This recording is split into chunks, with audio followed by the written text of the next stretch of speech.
আমি এটা নিয়ে এসেছি, এটা হচ্ছে হিং।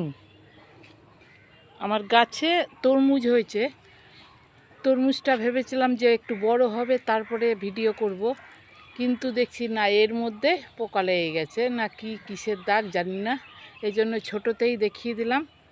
তো আমি শুনেছি হিং বেঁধে দিলে নাকি পোকার আক্রমণ থেকে রক্ষা পাওয়া যায়।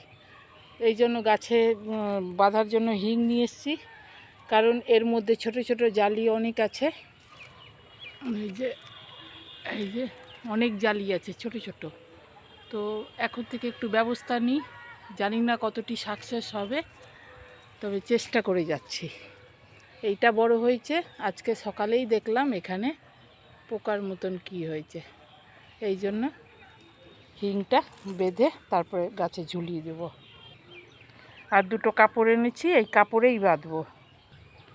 কাপড়গুলো এত ছোট ছোট এনেছি যে আমার বাঁধা ঠিক হচ্ছে না। এইটা তো বাঁধতেই পারবো না, কারণ খুবই ছোট। হিং বাঁধার পর একটা ফুটো করে দিলাম, আর ফুটোতেই লাগিয়ে দেব যাতে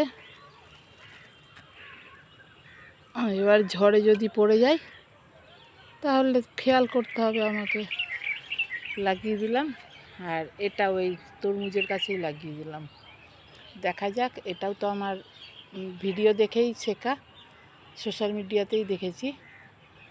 আমি জানি না কতটি সাকসেস হবে।